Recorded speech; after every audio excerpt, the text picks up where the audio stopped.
Gusto lang niya ng steak, pero ang iniabot sa kanya ng waitress kasama ang bill ang nagbago ng lahat. Walang nakapansin nang pumasok siya sa pintuan. Sa simula, ganun pa rin. Isang tahimik na Miyerkules ng hapon sa Fort Smith, Arkansas.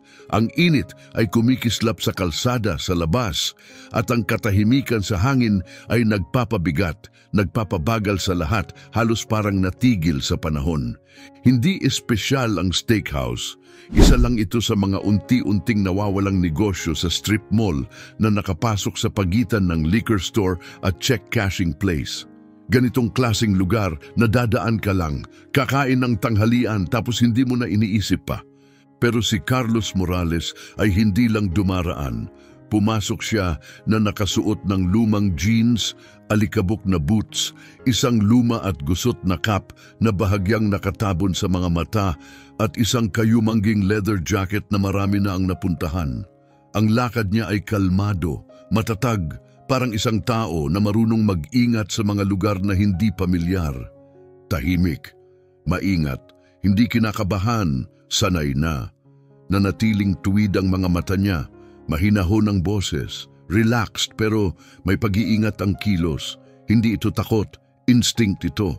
Ganitong klaseng instinct ang nahahasa sa buong buhay. Hindi halos tiningnan ng batang host ang tablet niya. Iisa lang ba? Tanong niya. Tumango si Carlos. Oo, kung pwede, isang tahimik na lugar. Dinala siya ng host sa isang booth malapit sa bintana, table 7. Mula doon, makikita ni Carlos halos buong dining room at malinaw ang tanaw sa pintuan ng kusina. Umupo siya ng dahan-dahan, inilapag ang dalawang kamay sa mesa at sinimulang tingnan ang paligid. Hindi gamit ang ulo, gamit ang mga mata lang. Kinuha niya ang menu, iniikot-ikot na parang hindi pamilyar sa lugar. Pero ang totoo, alam na ni Carlos kung ano ang gusto niya. Dahil si Carlos Morales ay hindi lang basta bisita. Siya ang nagtatag. Dati itong kanyang imperyo.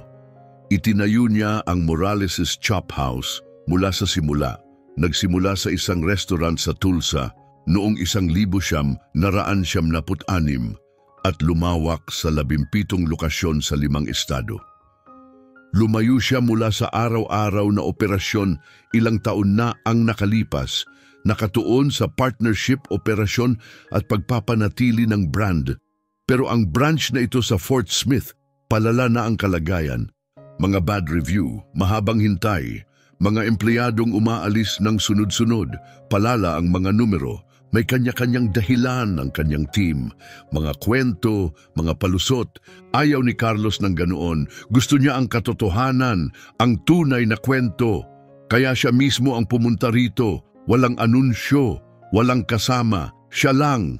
Nakatago, kalahati lang puno ang dining room, mababa ang enerhiya, parang kinakabahan ng mga servers at nakayuko ang mga tao sa kusina sa likod ng mga pintuan. Tapos dumating siya. Magandang hapon, sir, bati ng babae.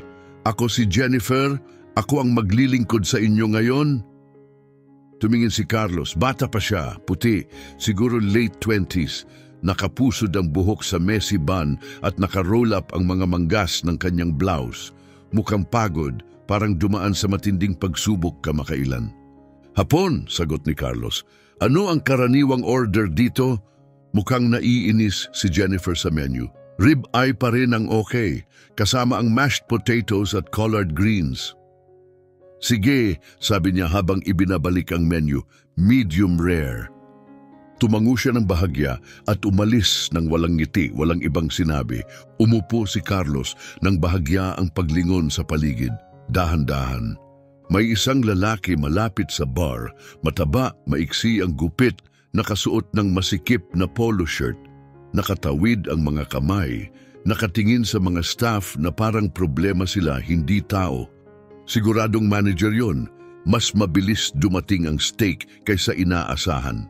Masarap, tama ang luto, mainit pa rin, may nagmamalasakit pa rin sa kusina. Pero ang pakiramdam sa kwarto, hindi pa rin tama. Bumalik si Jennifer ng tahimik. Pinuno ang kape ni Carlos nang hindi nagsasalita. Tapos iniwan ang bill na may nakalagay sa loob. Naghintay si Carlos. Pinanood siyang lumayo, kalmado at maingat, parang bahagi lang ng kanyang shift.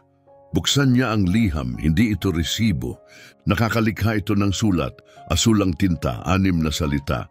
Kung ikaw nga ang akala ko, huwag kang aalis nang hindi nakikipag-usap sa akin. Tumingin si Carlos dito, binasa ulit. Hindi nagbago ang ekspresyon ng mukha niya, pantay ang tibok ng puso, pero sa loob may nagbago. Tumingin siya sa bintana at nakita ang refleksyon niya. Si Jennifer, nakatingin sa kanya, hindi diretso pero maingat, seryoso siya. At ngayon, naintindihan ni Carlos, hindi lang siya dito para ayusin ang masamang serbisyo o mabagal na kusina. Nasa gitna siya ng isang mas malalim na bagay, isang ugat, isang bagay na hindi mareresolba ng numero o report. Mas malaki ito kaysa sa nawalang pera at kakasimula pa lang nito nanahimik si Carlos. Isang kamay niya ay mahinaang humahawak sa kanyang kape. Ang isa naman ay mahigpit na nakakapit sa nakatiklop na sulat na nakatago sa ilalim ng mesa. Hindi siya lumingon sa paligid, hindi siya gumalaw sa upuan. Sa labas wala namang nagbago, pero sa loob lahat ay nagbago. Ang maikling mensahe mula kay Jennifer ay nagsabi sa kanya ng 2 mahalagang bagay. Una, alam niya ng eksakto kung sino siya. Pangalawa, may mali dito, seryosong mali. At wala itong kinalaman sa mabagal na serbisyo o malamig na pagkain. Nakita na ni Carlos ang ganitong klase ng problema dati. Hindi pareho ang detalye siguro, pero pareho ang pakiramdam. Takot sa mga mata ng tao, mga manager na nagtatakip sa mga problema, mga suliranin na nakatago sa likod ng araw-araw na gawain. Pero ang nagkaiba ngayon ay ang sulat. May nagkaroon ng lakas ng loob na lumapit, tahimik, maingat. Muling tumingin si Carlos sa kusina. Ang lalaking nakatayo malapit sa pas, si Alberto, kung tama ang narinig ni Carlos, nandoon pa rin. Nagkukunwaring nagbabasa ng clipboard. Pero nakikita ni Carlos, pinagmamasdan ni Alberto hindi ang pagkain kundi ang mga staff. Pinamamahalaan niya gamit ang presensya, katahimikan at kontrol. Ang uri ng boss na gumagamit ng takot imbes respeto. Dahan-dahang tumayo si Carlos. Inilapag ang ilang pera sa mesa, kinuha ang bill at naglakad patungo sa labasan. Halos hindi siya tiningnan ng host. "Magandang gabi, sir," mahinang sabi nito. Hindi sumagot si Carlos, pero imbis lumabas sa pintuan sa harap, lumiko siya papunta sa makitid na pasilyo na may palatandaan na employees only, doon ang mga banyo. Normal lang ang lakad niya, hindi mabilis, sapat lang para hindi magduda ang iba. Tapos may narinig siyang boses sa likod, kalmado pero may matalim na tono. "Sir, ang mga banyo ay sa kabilang direksyon." Tumigil si Carlos at bahagyang lumingon, hinahanap ang pinanggalingan ng boses. "Ako yun," sabi ni Alberto, lumabas sa paningin. Magalang ang mga salita niya, pero hindi ang tono. Tiningnan siya ni Carlos mula ulo hanggang paa. "Pwede ba tayong mag-usap sandali?" Nagtaas ng kilay si Alberto. "Tungkol saan?" "Kailangan ko lang makausap ng mabilis ang server ko." Lumapit si Alberto, nakatiklop ang mga braso sa dibdib. "Kung may problema, sa akin mo ito ilalapit. Hindi mo pwedeng hilahin ang mga staff ko mula sa floor. Hindi ganun ang sistema dito." Kalmado ang boses ni Carlos. Siguro oras na para magbago ang sistema. Naging tahimik sa pagitan nila. Tiningnan siya ni Alberto ng mabuti. Siguro napagtanto na hindi lang basta customer si Carlos. Pero hindi kumunot ang noo ni Carlos. Hindi umatras. Pagkatapos ng sandali, napailing si Alberto. Malamang nasa likod siya naglilinis. Walang sagot si Carlos. Lumiko at nagpatuloy sa paglakad patungo sa likurang pasilyo. Nakita niya si Jennifer na may bit-bit na kahon ng mga lemon. Napahinto ito nang makita siya. Lumaki ng bahagya ang mga mata, hindi dahil sa gulat, kundi dahil sa tensyon. Takot, pagmamadali. Anong ginagawa mo dito sa likod? Tahimik na tanong niya. Nakuha ko ang sulat mo, sagot ni Carlos. Ngayon magsalita ka na. Nilingon ni Jennifer ang paligid tapos mabilis siyang dinala papunta sa isang maliit na supply closet sa dulo ng pasilyo. Masikip ito, puno ng mga gamit panglinis at amoy lumang mantika at bleach. Isinara niya ang pinto sa likod nila at huminga ng malalim. Hindi ko alam kung nabasa mo o kung nandito ka pa. Sabi mo may mali. Hinaplos ni Jennifer ang mukha niya, pagod na parang hindi kayang ayusin ng tulog. Si Alberto, sabi niya, hindi lang siya masungit, delikado siya. Nagsimula siyang maglista ng mga problema, nawawalang deliveries, inventory na hindi tama, palaging kulang ang bilang ng alak, hindi magkatugma ang cash drawers, pero sa mga gabing si Alberto ang namamahala. Binabago niya ang mga schedule, pinapaikli ang oras ng trabaho at pinapagawa ang mga tao ng maaga para itago ito sa payroll. Nagtaas ng kilay si Carlos. At walang nagsumbong? Takot kami, sabi ni Jennifer. Lahat kami, sino mang magsalita ay napapagalitan ng mga bagay na hindi naman nila ginawa o mas malala, nawawala sila sa schedule. Lumapit siya, isang server ang nakakita sa kanya na kumuha ng pera sa bar. Nawala siya bago matapos ang linggo. Maingat na nakinig si Carlos, walang ipinapakitang reaksyon. Bakit mo ako sinabihan? Tanong niya. Nagtrabaho ako sa restaurant mo sa Bentonville, 6 na taon na ang nakalipas. Dumating ka nung opening day. Siguro hindi mo na maalala, pero tinulungan ko isang customer na nasusuka at binigyan mo ako ng $100 tip. Sabi mo sa akin na may inisyatiba ako. Bahagyang pumikit si Carlos. Naalala ko. Nakita kita ngayon, sabi ni Jennifer. Hindi ko akalaing babalik ka. Hindi ganyan. Dahan-dahang tumango si Carlos. Kailangan kong makita ito sa sariling mga mata. Sige, sabi niya, nakikita mo na. Tumingin siya kay Jennifer. Hindi may duda, kundi may tahimik na paggalang. Gaya ng taong dati nang napapansin na hindi pinapansin at nakikilala ang kapwa. Sa wakas, nagsalita siya. Babalik ako bukas pero hindi bilang isang estranghero. Nahinto si Jennifer sa paghinga, tumingin siya sa pintuan. Kaya dapat sa gilid ka na lang lumabas. May mga kamera sa labas, tahimik pero matatag ang babala ni Jennifer. Ipinasok ni Carlos muli ang sulat sa loob ng bulsa ng kanyang jacket. Okay ka lang ba? Tanong niya. Nakarating na ako hanggang dito, sagot niya. Hindi ngumiti si Carlos pero bahagya siyang tumango habang lumalabas sa likurang pintuan. Isang bagay ang malinaw na ngayon, hindi lang ito mahina na pamumuno. Ito ay pagkabulok at ang pagkabulok ay hindi basta naayos, tinatanggal. Hindi siya umuwi. Sa halip, nagmaneho siya papunta sa isang sirang motel, mga 10 minuto ang layo. Kumukuti-kuti-tap ang karatula, maduming mga pader. Ang front desk ay nasa likod ng makapal at gasgas na salamin. Ganito ang klasing lugar na hindi alintana kung sino ka o bakit ka nandito. Bayad at umalis ka na lang. Amoy sigarilyo at bleach ang kwarto. Pero hindi ito inis ni Carlos. Natutulog na siya sa mas masahol na lugar, sa mga mas mahihirap na gabi. Umupo siya sa gilid ng kama, naka-jacket pa rin. Ang nakatiklop na sulat ay nakadikit sa kanyang tagiliran na para bang mabigat. Patuloy niyang naririnig ang mga salita ni Jennifer sa kanyang isip. Delikado siya. Nawawala ang mga tao sa schedule. Itinayo ni Carlos ang kanyang mga restaurant ng may layunin.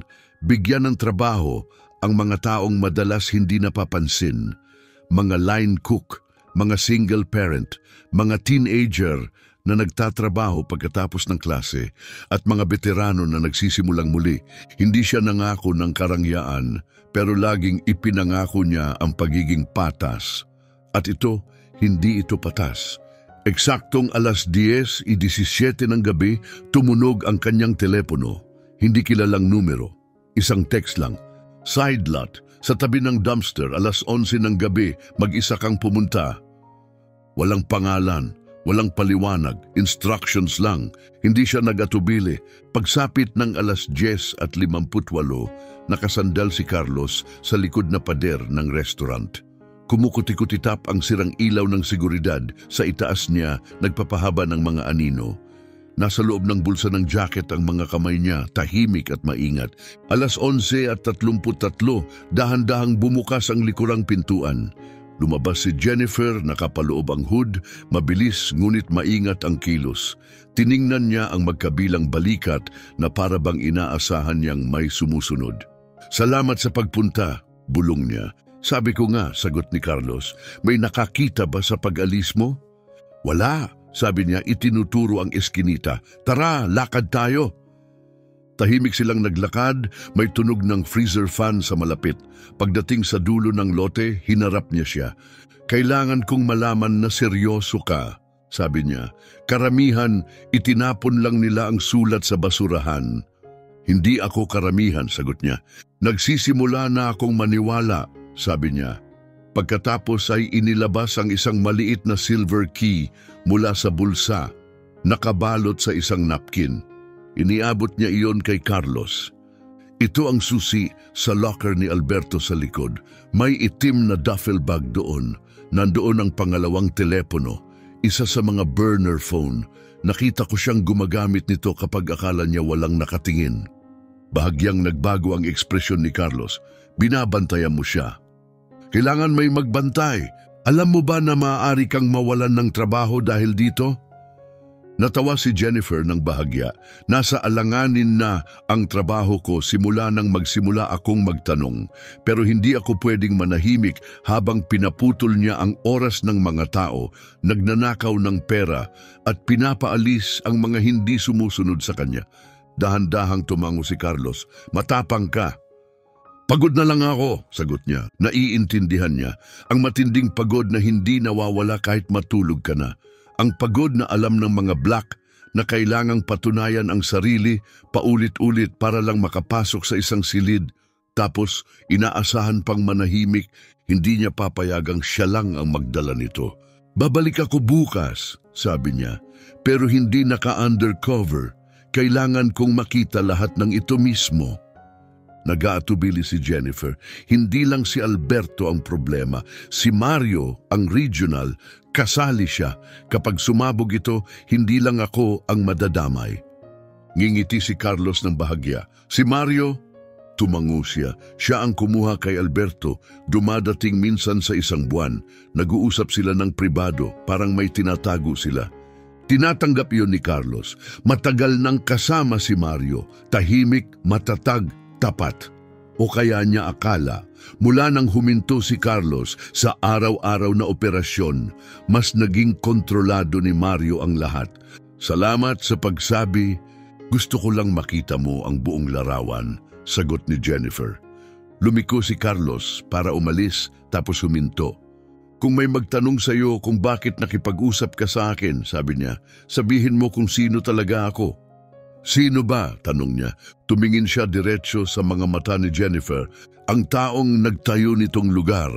Lumakad siya papasok sa dilim. Ang tunog ng kanyang boots ay umaalingaw-ngaw sa kalsada.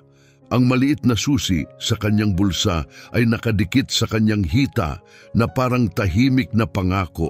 Patunay na may naniniwala pa rin sa loob na sulit ang katotohanan kahit may panganib.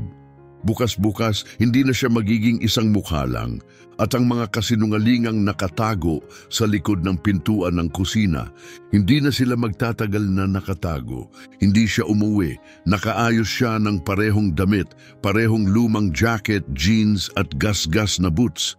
Ayaw niyang magmukhang boss dahil iyon ang magpapanggap sa mga tao, magpapatawa, magpapakita ng iba. Ayaw niya ng palabas. Gusto niya ng katotohanan. Pumasok siya sa harap ng restaurant bago pa magsimula ang tanghalian. Nandoon pa rin ang batang host, may earbuds na hindi maayos na nakatago sa kwelyo, kumakatok sa basag na iPad. "Muli ka na naman?" Mahinang sabi ng host nang hindi tumitingin. Tumangulang si Carlos, isang linggo na gano'n na lang. Halos hindi tumingin ang batang host, ikinindat lang niya si Carlos papunta sa isang booth, hindi man lang nagbatian. Umakyat si Carlos sa upuan pero hindi siya nandyan para kumain. Hindi talaga. Tiningnan niya ang paligid. Iba ang bilis ng kilos ngayon. Mas mabilis ang mga staff. Hindi pa rin nawawala ang pressure. Parang singaw ng kusina na nananatili sa hangin. Pero may nagbago. Mas magaan na ang kilos ni Jennifer. Hindi relaxed, hindi ligtas, pero parang mas magaang. Alerto pa rin, maingat pa rin. Nagtagpo sandali ang mga mata nila nang dumaan siya sa mesa ni Carlos. Walang salita, isang bahagyang kindat lang. Tapos dumating si Alberto. Parehong masikip na polo, parehong clipboard na hawak na parang props lang. Pumasok siya sa kwarto na parang may dahilan pero nakatuon agad ang mga mata niya kay Carlos. Halos bumigay ang pekeng ngiti ng manager. Bumalik ka na naman, sabi niya. Lumiko si Carlos papasok ng booth. Masarap ang pagkain. Gusto kong makita kung ganun pa rin ang lasa ng 2 araw na sunod. Tumawa si Alberto. Matigas, hungkag ang tunog. Sige, kung may suhestyon ka, bukas ako. Kilala ako na mahigpit. Tumingin si Carlos diretso sa mata niya. Nakikita ko naman. Tumagal pa si Alberto saglit. May nabiyak sa kilos niya. Ramdam niya, unti-unting nawawala ang kontrol. Tapos kumain si Carlos ng walang salita. Iniwan ang pera sa mesa. Naglakad ng kalmado palabas sa harap. At tahimik na pumunta sa likurang eskinita. Natupad ni Jennifer ang kanyang pangako. Nakapagitna ulit ang timba sa mop para tuluyang bukas ang side door. Pumasok siya nang walang ingay. Walang tao sa pasilyo. May mahinang tunog ng matandang soda fridge sa staff locker room. Kumukuti-kutitap ang ilaw sa taas. Nakita niya ang locker na may tatak na BL. May mga bukol, matangkad, pamilyar. Madaling pinaliko ang pilak na susi. Nasa loob, isang itim na duffel bag. Dahan-dahan niyang binuksan, may gym shorts, kalahating bote ng pabango at nakatago sa bulsa isang burner phone. Walang kaso, walang lock screen. Inikot niya ito, mga contact na nakalabel lang ng mga letra GT, LM, HQ, WED. Kinunan niya ng larawan bawat screen, bawat thread. Mga mensahe, numero, oras, lahat. Tapos, sa kabilang bulsa may nadama siyang mas mabigat. Pera, mahigpit na nakatali ng rubber bands, mga maliliit na bill lang, walang label, tumpok lang, patunay ng ninakaw na pera, malamang na kinukuha mula sa cashier gabi-gabi. Muling isinara ni Carlos ang bag at pumasok sa maliit na opisina ng manager sa tabi. Amoy lipas ang hangin, lumang takeout at napakaraming maling desisyon. Sa pangalawang drawer, eksakto kung saan sinabi ni Jennifer, nakita niya ang manipis na itim na ledger. Sa loob ng pabalat, Langley's Daily Book. Pinagdaanan niya ang mga pahina, mga nakasulat na tala, mga numero na hindi nagtutugma. Inventory ng alak na may nawawalang bote, mga tip ng staff na pinaliit. Oras ng empleyado na binura at muling isinulat. Isang kayamanan ng katiwalian. Nakuha niya ang kailangan, pero habang inilalagay niya ang ledger sa loob ng jacket, bumukas ang pinto ng opisina. Si Alberto, walang clipboard, walang peking ngiti. Siya lang nakatiklop, ang mga braso humaharang sa pinto. Akala mo ba'y matalino ka? Sabi niya. Nananatili si Carlos sa pwesto, kalmado, hindi gumalaw. Alam ko nang pumasok ka, dagdag ni Alberto, hindi ka naglakad na parang isang walang kwentang tao. Hindi ka nagpapakita ng kaba. Tumingin si Carlos diretso sa kanya. Masyado kang marami ang sinasabi para sa isang tao na nahuhulog na sa putik. Lumapit si Alberto at pinagsara ang pinto sa likuran niya. Pumasok ka sa locker ko, sa opisina ko. Akala mo ba lalabas ka dito nang ganun lang? Mahigpit hawak ni Carlos ang ledger, matatag ang boses. Hindi ako aalis bilang customer, Alberto. Lalabas ako bilang taong nagmamay-ari ng restaurant na ito, ang may pangalan sa lease. Napahinto si Alberto, kumurap ang mga mata niya, lumakad si Carlos pasulong, tahimik, dahan-dahan. Nagnanakaw ka, nang aapi sa tao, itinatago ang ebidensya na parang ito ang unang panluloko mo. Ipinakita niya ng bahagya ang ledger. Pero ganito yan, kahit gaano ka man kalihim, nagsasabi palagi ang mga numero ng totoo.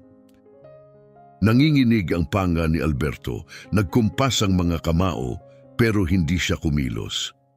Gusto mo bang tumawag ng iba? Tanong ni Carlos. Security? Pulis? Sige, ilahad natin lahat. Tahimik ang paligid, tapos napailing si Alberto, ang tawanan na ginagawa ng mga tao kapag alam na malapit na ang katapusan. Akala mo ba ako lang ang may kagagawan nito? Sabi niya. Akala mo dito lang nagtatapos? Nagkurap si Carlos. Mario, tumango si Alberto ng isang beses. Ayaw mong malaman kung gaano kalalim. Alam ko na. Nilampasan ni Carlos si Alberto, kalmado, kontrolado, na may ledger na mahigpit na nakasiksik sa loob ng jacket.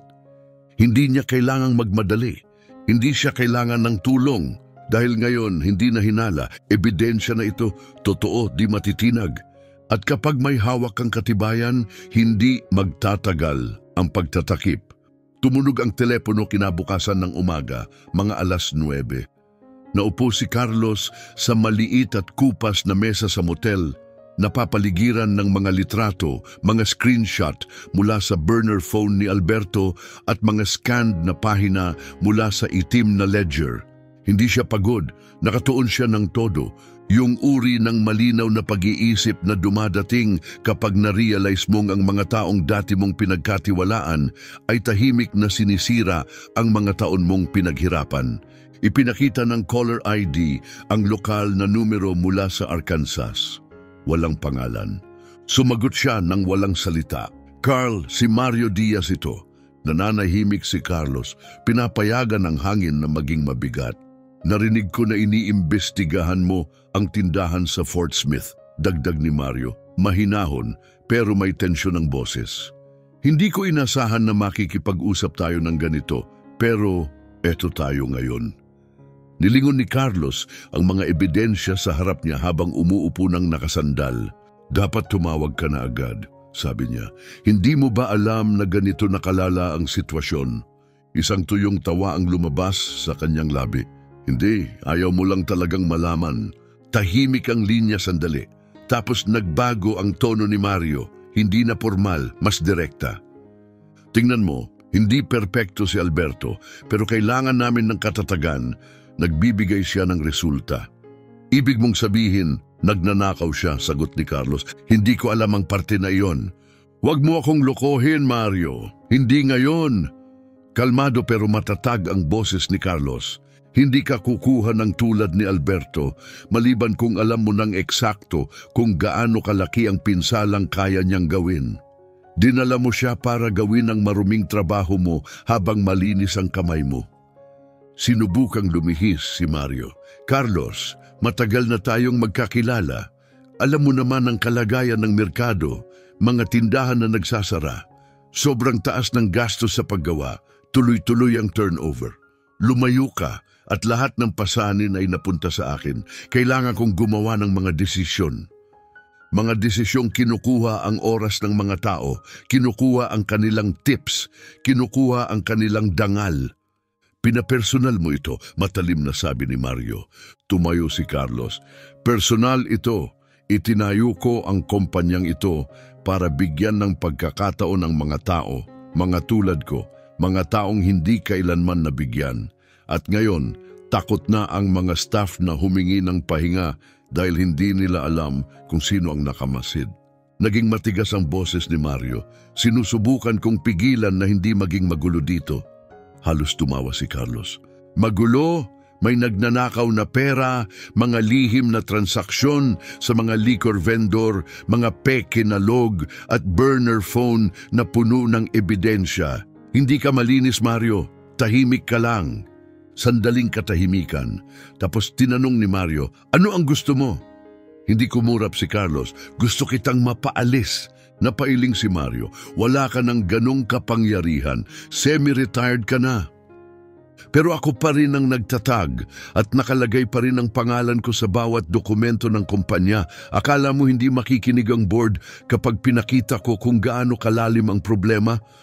Kung ipapakilala mo ito publiko, galit na sabi ni Mario, hindi lang ako ang masasaktan, mabubura ang brand. Ang pangalan mo, ang legacy mo, lahat masusunog. Dahan-dahang tumayo si Carlos, telepono pa rin sa tainga. Siguro dapat pinag-isipan mo yan bago mo isuko lahat ng itinayo natin. Pinutol niya ang tawag, walang paalam, katotohanan lang. Pagdating ng 2:00 ng hapon, hawak na ni Evelyn Soriano ang kanyang corporate counsel, ang lahat, mga screenshot, scanned na pahina, mga log ng text, audio notes, pati na ang burner phone na iniwan ni Carlos kaninang umaga. Sapat na ito, sabi niya, susuko sila. Mabuti. Pero Carlos, nagbabala siya kapag todo na ito, hindi mo lang aalisin ang isang tao, binubuwag mo ang lumang sistema mo. Sigurado ka ba dito? Tiningnan siya ni Carlos ng diretso sa mata. Hindi ko na gusto ang sistemang iyon. Gabi na pagkatapos ng closing, pumasok si Carlos sa restaurant sa Fort Smith. Walang disguise, walang lumang jacket, siya lang at tumingin ang mga staff. May ilan na nagulat, may ilan na nagduda, pero hindi natakot. Hindi na. Lumabas si Jennifer mula sa likod, pinapatuyo ang mga kamay gamit ang tuwalya. Okay ka lang ba? Tanong niya. Tahimik na tumango si Carlos. Oras na para magpulong. Nagtipon lahat sa dining room, mga server, kusinero, tagalinis ng pinggan, pati ang batang host. Nakatayo si Carlos sa harap nila, naghintay sandali bago magsalita. Nararanasan niyo ang nararapat para sa inyo, panimula niya, at dapat mas maaga akong narito. Walang nagsalita, nakikinig lang. Wala na si Alberto, si Mario ang susunod. At kung may iba pang nagnanakaw, nananakit o nakapikit sa mga nangyayari, may isa na lang kayong pagkakataon para umalis ngayon. Tiningnan niya ang paligid, pagod ang mga mukha, maingat pero nakatutok, tapos dagdag niya, tumindig si Jennifer, nag-isa. Inilagay niya sa panganib ang lahat para sabihin ang katotohanan, ganito dapat ang pamumuno. Tumingin siya patungo sa kusina. Hindi sira ang lugar na ito, kailangan lang ng tamang mga kamay. Walang palakpakan, walang sigawan, mga dahan-dahang kindat, matay tinaas, balikat huminahon. At sa unang pagkakataon sa mahabang panahon, malaya nang nakahinga ang mga tao. Hindi lang katiwalian ang natuklasan ni Carlos, idineklarang digmaan niya ito. Pero ang hindi niya alam, na si Mario ay may susunod ng hakbang. 2 araw pagkatapos, nakatanggap si Carlos ng makapal na sobre na Manila. May selyo ng corporate return address. May label sa harap na nagsasabing urgent legal enclosure. Upo si Carlos sa lobby ng motel, umiinom ng mahina na kape mula sa styrofoam na tasa habang iniikot-ikot ang mga vendor invoices. Makapal ang sobre, yung klase ng sulat na may daladalang problema sa loob. Alam na niya kung ano yon, bago pa man niya ito binuksan. Nasa loob ang isang cease and desist letter mula sa corporate, mga legal na banta, mga paratang ng paninirang puri, pagpasok ng walang pahintulot, panghihimasok sa operasyon. Lahat ito maingat na nakatype at malinis ang pirma sa ilalim ng isang pangalan, Mario. Hindi kumunot ang noo ni Carlos. Nakita na niya ang ganitong mga hakbang dati, mga walang laman na banta, pinalamutian ng legal na salita para takutin ang mga tao at patahimikin sila. Pero hindi si Carlos ang pwedeng takutin. Hindi ngayon, hindi pagkatapos ng kanyang natuklasan. Kinuha niya ang telepono at tinawagan si Evelyn. Tinutulak niya akong umatras, sabi ni Carlos ng matatag ang boses. Tama ang tinatahak mo, sagot ni Evelyn. Hayaan mo siyang magsampa ng kaso, hindi pa siya handa sa laban na sisimulan niya. Umupo si Carlos nang nakasandal, nakatitig palabas sa bintana ng madilim na lobby. Hindi siya narito para makipag-away. Narito siya para sa isang simpleng bagay, pananagutan at dangal para sa mga tao na nagpapatakbo ng mga lugar na ito araw-araw. Kaya sa halip na bumalik sa boardroom o humingi ng tulong mula sa Tulsa, bumalik siya sa Fort Smith. Bumalik sa mga taong mahalaga. Gabi na, nagsasara na ang restaurant, nililinis na ang mga mesa, nagpiprint ng resibo at ang mga fryer ay humihip na parang huling hiyaw. Pumasok si Carlos sa side door, walang pag-aarte, walang maskara, siya lang, ang taong nagsimula ng lahat, bumalik upang muling kunin ang kontrol. Nakita niya si Jennifer sa kusina, naghuhugas ng mga lemon sa prep sink. "May 5 minuto ka ba?" tanong niya. Pinunasan ni Jennifer ang mga kamay at sumunod sa kanya papasok ng opisina. Ibinaba ni Carlos ang sobre sa mesa. "Tinutulungan akong ipasara ni Mario," sabi niya. Binuksan ni Jennifer ito, tiningnan ang unang pahina, pinisil ang mga labi. "Sa tingin mo ba tatagal ang mga ito?" Umiling si Carlos. "Ingay lang yan, pero tapos na akong magdepensa."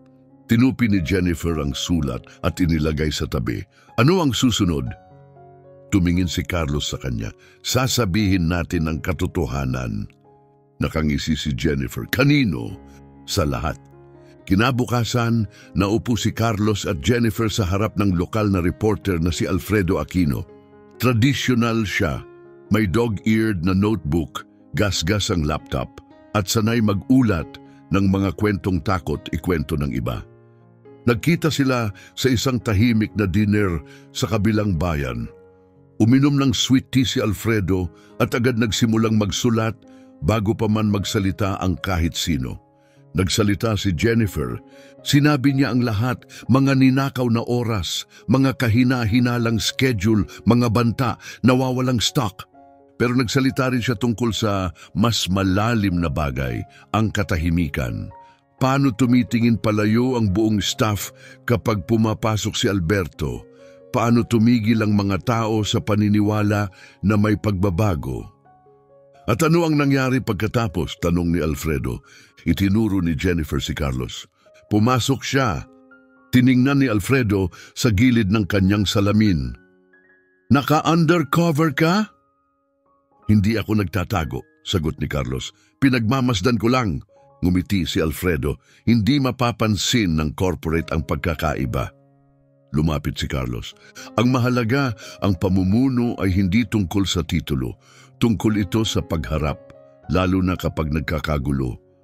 Mas mabilis na nagsulat si Alfredo. 2 oras pagkatapos, may kwento na sila.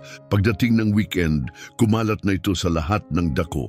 Undercover owner uncovers theft and abuse at local steakhouse. Whistleblower waitress helps expose the truth. Parang wildfire kumalat ang balita. Nagsimulang mag-email ang mga empleyado mula sa ibang sangay kay Carlos. May humihingi ng paumanhin, may nagpapasalamat. Ilan pa ang nagbahagi ng sarili nilang kwento. Magkakatulad na problema, pareho ang mga taktika, iba't ibang lokasyon. Binasa ni Carlos ang bawat mensahe, sumagot sa bawat isa, hindi dahil kailangan, kundi dahil naintindihan niya ngayon ang katahimikan ng simula ng lahat. At hindi niya hahayaan na bumalik ang katahimikan. Lunes ng umaga, pumasok si Jennifer sa opisina bago ang kanyang shift. Nasa mesa, isang sobre na may nakasulat na pangalan niya. Sa loob, isang offer letter, full-time na posisyon, sahod, mga benepisyo, titulo, General Manager, Fort Smith Location. Tiningnan ito ni Jennifer, binasa muli at muli. Tumingin siya pataas, nasa pintuan na si Carlos nakamasid. "Seryoso ka ba?" tanong niya. Tumango siya. "Karapat-dapat ka. Hindi ko alam kung kaya ko ito." "Kaya mo na." Hawak niya ang liham na parang mawawala ito. "Walang nakasunod na naniwala sa akin ng ganito." Ngumiti si Carlos. "Ikaw ang naniwala sa sarili mo. Tinitiyak ko lang na manatili iyon." Sa Biyernes, nakatayo si Jennifer sa harap ng dining room. Unang kompletong pulong ng staff. Isang mabilis na pagpupulong bago magbukas. Hindi siya kinakabahan. Handa na siya dahil ngayon hindi na siya basta nakaliligtas sa sistema. Tumutulong na siyang pamunuan ang muling pagbuo. At si Carlos, hindi niya kailangan ng palakpakan. Pinapanood lang niya. Alam niyang natagpuan na ng pagbabago ang kanyang tinig. Walang mga talumpati, totoong usapan lang. Ano ang gumagana? Ano ang hindi? Sino ang kailangan ng suporta? Pinangunahan ni Jennifer ang pulong ng buong katapatan. Walang palamuti, walang palabas. Tahimik na nakatayo si Carlos sa likuran, nakikinig lang. Wala nang takot sa loob ng silid. Habang unti-unting gumagaling ang grupo at ang pamumuno ay napunta sa mga tunay na karapat-dapat. Natagpuan ni Carlos ang sarili sa isang sangandaan, isang huling desisyon na huhubog hindi lang ang pagtatapos ng isang kabanata, kundi ang simula ng bago. Tapos dumating ang liham, walang banta, walang legal na salita. Isang email lang mula sa opisina ng CEO, subject line, humihiling ng personal na pagpupulong. Pumayag si Carlos pero sa kanyang mga kondisyon, walang corporate tower, walang boardroom, walang mga suit. Nagkita sila sa restaurant sa Fort Smith linggo ng hapon. Nakasara para sa paglilinis pero sinigurado ni Carlos na lahat ng mga empleyado ay makakatanggap pa rin ng buong sahod para sa araw na iyon. Umupo siya sa table 7, ang parehong booth kung saan nagsimula ang lahat. Walang sombrero, walang disguise. Siya lang, pumasok ang CEO mag-isa. Matangkad, maayos ang damit, mga kalagitnaan ng 60, pero hindi tiwala, parang isang taong napagtanto na hindi na kanya ang kapangyarihan sa loob ng silid. Ginoong Morales, sabi niya, iniaabot ang kamay. Kinabig ni Carlos iyon, matatag at maikli. Napakabisi mong linggo, sabi ng CEO habang umuupo. Tumingin si Carlos diretso sa kanyang mga mata. Hindi, matagal na naming pinagdaanan ito. Nandito lang ako para ayusin ang gulo. Bumingi ang CEO. Nakita namin ang artikulo, nire-repaso ang mga dokumento. Tinanggal si Mario, nag-audit na ang legal sa mga vendor. Gumagawa na kami ng mga bagong pulisiya. Hindi nag-react si Carlos. Mabuti. Gusto naming ibalik ka, dagdag ng CEO. Hindi full-time pero sa posisyong pangpamumuno, strategic guidance, oversight. Ikaw pa rin ang mukha ng brand. Gusto mo man o hindi. Lumapit si Carlos. Simulan mo sa pamamagitan ng pagharap sa mga taong iniwan mo. Napikit ang CEO. Gusto ko ng back pay para sa bawat empleyado na nawalan ng oras. Gusto ko ng anonymous hotline sa bawat lokasyon. Gusto ko ng health benefits para sa mga hourly staff simula dito. At gusto ko ng mga pulisiya na nakasulat sa bawat kusina sa loob ng isang buwan. Nag-atubili ang CEO. Marami yan, hindi ko murap si Carlos. Buhay ko'y ginugol sa sinasabing hindi pwedeng, masyadong mataas, hindi abot kaya. Tapos na ako sa mga limitasyon. Tahimik ang paligid. Dahan-dahang tumango ang CEO. Makukuha mo lahat yan. Tumayo si Carlos at inabot ang kamay. Ngayong beses may ibig sabihin ang pakikipagkamay. Pagkalipas ng gabing iyon, bumalik si Carlos sa kusina. Pinupunasan ni Jennifer ang counter. Amoy bleach at bagong lutong tinapay sa hangin. Iniabot niya ang isang sobre, maingat itong binuksan ni Jennifer. Nasa loob ang $2,000 na bonus at isang handwritten na nota, 5 salita lang, para sa araw na nagsalita ka. Tumingin si Jennifer pataas, medyo maitim ang mga mata. Hindi ko alam kung ano ang sasabihin. Hindi mo kailangang sabihin, sagot ni Carlos. Nakasabi ka na ng pinakamahirap. Sa mga sumunod na linggo, nagbago ang restaurant. Hindi lang ang itsura, kundi pati pakiramdam. May ritmo na ngayon, mabuting ritmo, yung uri ng ritmo kapag gustong-gusto ng mga tao na naroon sila. Ang mga bagong hire ay tinuturuan ng mga matagal ng empleyado na muling nagmamalasakit. Pinamumunuan ni Jennifer ng may respeto, hindi takot. Naging bukas ang mga staff meeting, hindi na mga lektura. At ang pagkain gumanda. Dahil iba ang lasa ng pagkain kapag ang kusina ay hindi nababalot ng stress. Napansin ito ng mga customer. Kumalat ang balita. Hindi na tinatakbuhan ang branch sa Fort Smith. Naging flagship ito muli. Isang hapon, nasa opisina si Carlos, nag-aayos ng mga papeles ng may mahinang katok sa pinto. Si Reynaldo, ang batang dishwasher na laging nananatili ng huli kahit hindi pinapagawa. Ginoong Morales? Oo. Ang nanay ko, dati siyang nagtatrabaho sa inyo sa Tulsa branch. Sabi niya, tinulungan ninyo siya nung nagkasakit ang kapatid ko. Binigyan siya ng oras para magpahinga. Binayaran pa rin siya. Tumingin si Carlos ng may gulat pero seryoso. Ano ang apelyido mo? Ramsey. Dahan-dahang tumango si Carlos. Sabihin mo sa nanay mo na naaalala ko siya at sabihin mo rin na mahusay ang ginagawa ng anak niya. Ngumiti si Reynaldo ng malapad, parang nakatanggap ng tropeyo. Gabi na nang manatili si Carlos ng huli. Lahat ay umuwi na, tanging ang tunog ng walk-in fridge at mahina na ilaw ng exit sign ang pumuno sa kwarto. Upo siya ng mag-isa sa isang booth. Sa harap niya isang pinggan ng grits na ginawa ni Jennifer para sa kanya. Simple, tapat. At sa unang pagkakataon sa mahabang panahon, ito ay may lasa ng kapayapaan. Walang magarbong handa, isang mainit na pinggan ng grits, 2 hiwa ng toast at isang piraso ng mantikilya na dahan-dahang natutunaw sa gitna. Kumagat si Carlos. Umupo ng nakasandal pabalik, tiningnan ang paligid ng silid. Hindi talaga ito tungkol sa steak, ito ay tungkol sa mga tao. Yaong mga madalas napapabayaan, yaong mga bihirang marinig, yaong mga palaging dumarating kahit ganon. Mga taong tulad ni Jennifer, tulad ni Reynaldo, tulad ng isang ina na nagtratrabaho ng sunod-sunod na shift ng walang tagapag-alaga at hindi kailanman nagrereklamo. Tulad ng line cook na may suot na wrist brace dahil kung mamimiss siya sa trabaho, mamimiss din ang upa. Hindi layunin ni Carlos na iligtas ang industriya ng mga restaurant. Sinisikap niyang protektahan ang kaunting integridad na natitira dito. At baka marahil lang muling itayo ang isang lugar kung saan hindi kailangang ibaba ng mga tao ang kanilang boses para seryosohin sila. Kaya kung nakatrabaho mo na ang isang abusadong tao sa posisyon niya, o kung naranasan mong matakot magsalita, hayaan mong ipaalala sa iyo ng kwentong ito. Ang pagbabago ay hindi nagsisimula sa titulo. Nagsisimula ito sa tapang, magsalita, lumabas, at tumayo sa tabi ng mga taong sapat ang tapang na isugal ang lahat para gawin ang tama.